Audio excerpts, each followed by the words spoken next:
passant par là, voulant naviguer. On me demande si je peux m'embarquer à la ville de roi, le capitaine Porcher, le commandement de la jeune Cordelier. Allons-en puisqu'on nous y engage, allons carrément sur ce bâtiment, allons au bureau coucher 3 mois d'avance, et sans plus tarder commençons par nous amuser. C'est le 26 mars dernier que le Centre international de la mer Corderie Royale et l'association Hermione Lafayette ont remis les prix de cette 8e édition des Mémoires de la mer en présence de nombreuses personnalités du monde maritime et de la communauté artistique et culturelle. Maître mot de cette édition 2013, l'aventure humaine.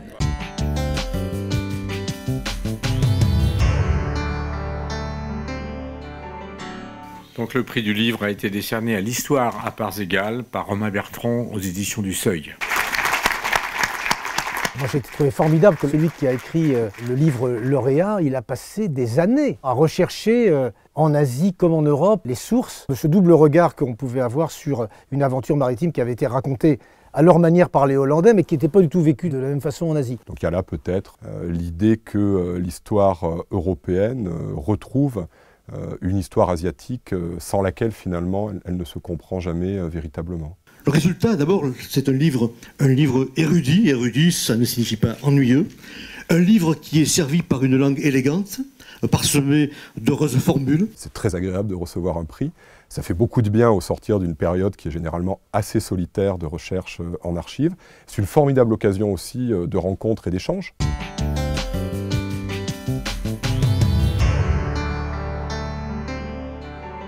Le prix de la bande dessinée des Mémoires de la mer 2013 est attribué à Magellan jusqu'au bout du monde par Christian Clot, Thomas Verguet et Bastien Orange, à qui je demande de venir nous rejoindre. Tout d'abord, moi je suis Christian Clot, Thomas Verguet, Bastien Orange, donc je les laisserai dire 2 mots. Rassurez-vous, on va éviter de faire chacun un long discours. Moi ça représente beaucoup, d'abord parce que les candidats, quand j'ai vu la liste des bandes dessinées qui avaient été soumis au jury, déjà c'est une liste qui était quand même très relevée. Puis ça signifie beaucoup aussi parce que Magellan, c'est un explorateur pour qui j'ai beaucoup d'affection. J'ai beaucoup été en Patagonie, j'ai beaucoup été sur certains lieux qu'il avait explorés, qu'il a été le premier à découvrir. Et quand on voit ces lieux, quand on voit ce qu'elles représentent, la difficulté de naviguer encore aujourd'hui, et qu'on imagine une personne avec des bateaux qui n'étaient que des bateaux d'occasion, sans carte, sans savoir où il allait, et puis avec tout le monde qui lui disait, comme d'habitude, quand on fait une expédition, de toute façon tu n'y arriveras pas, c'est impossible. Eh bien, ce courage, cette abnégation, ces 20 années de travail pour parvenir à avoir cette flotte, signifie pour moi tout ce que représente l'exploration de toutes les époques et de tous les âges. C'est un trait assez réaliste, assez efficace, très sec comme ça, assez sombre. Mais pour nous qui sommes au départ plutôt des historiens, c'était une histoire à ne pas manquer. Une autre histoire s'écrit actuellement à Rochefort avec la construction de la frégate Hermione qui prendra la mer en 2015. En marge de la remise des prix, un point fut réalisé sur l'avancement du projet par Jean-François Fontaine. Écoutez, chantier, on est dans le moment maintenant où on voit la fin du chantier arriver. Donc là, vous avez le premier mât qui avait déjà été mis. Et puis maintenant, on est certain que l'Hermione est un 3-mâts. Bon, il y a plein de gens qui sont venus sur le projet Hermione parce que ces projets, ils déclenchent autour d'eux des volontés, des passions et autres, et peut-être des gens ont trouvé leur voie simplement en venant un jour sur le chantier ou assistant à une cérémonie. Et les passions, elles sont importantes parce que de toute façon, elles sont à la base de tout.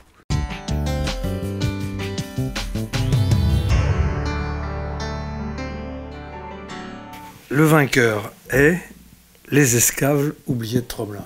Tromelin, le film qu'on a primé, qui est un film sur cette aventure criminelle où un bateau négrier heurte un îlot perdu dans l'océan Indien et finalement utilise les chaloupes pour gagner Madagascar en laissant, parce qu'il n'y avait pas assez de place dans les chaloupes, les esclaves sur l'îlot de Tromelin qui sont obligés finalement de survivre, dont peu seront recueillis. Et finalement cette équipe d'archéologues qui va aujourd'hui essayer de trouver les traces, comment ces gens-là ont vécu et qui au-delà de cette histoire-là, essaye simplement de nous restituer ce qu'a été l'histoire de l'esclavage. Et le projet tel qu'on l'a conçu dès le départ, c'était un projet de recherche scientifique, historique et archéologique, mais aussi un projet de communication sur l'esclavage. Donc tout ce qui peut aider à augmenter l'audience que peut avoir ce qu'on dit dans ce film sur l'esclavage est important. C'est à la fois un film d'une grande rigueur historique et un film qui nous raconte une histoire terrible mais forte. Alors le film lui-même est d'une facture classique, mais c'est un magnifique documentaire sur ce qu'on peut faire dans le domaine historique aujourd'hui.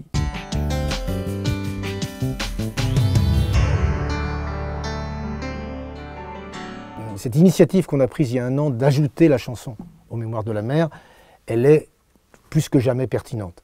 D'abord parce que la chanson, c'est l'art du partage, c'est la façon de communier ensemble, et que ça ajoute un piment à la soirée. Le prix de la chanson est attribué à Cargo de nuit. C'est une reprise de la chanson d'Axel Bauer, et elle est interprétée par Pierre Fromenteil. Donc c'est Pierre. Pierre, c'est l'interprète de tout ce qu'on peut faire en projet commun. Donc il a la voix qui fait que tout passe. C'est un néo-post-punk rock. 35 jours sans voir la terre. Plus l'oreiller mal rasé, on vient de débarquer. 35 jours de galère et de nuit pour se vider. Et pour les arrangements par Christophe Gallier. Christophe Rocheforté, d'adoption depuis 3 ans, est un instituteur qui se prend pour un musicien. Il a raison, car en fait il est assez bon musicien, bon compositeur, bon arrangeur. Cette machine dans ma tête, machine sourde et tempête. Il a répondu en ligne et sa chanson a été retenue, et j'ai découvert après coup que, en vérité, il était instituteur dans la ville de Rochefort. La veille de la soirée, Emmanuel de Fontaigneux, directeur de la corderie, m'envoie un mail extrêmement angoissé en me disant on vient de découvrir que le lauréat était Rochefortais. Personne ne va croire une seconde que nous ne l'avons pas fait exprès. Vous connaissiez avant l'organisateur et tout ça? Alors je vais débrancher tout de suite ce micro pour parler des choses vraies.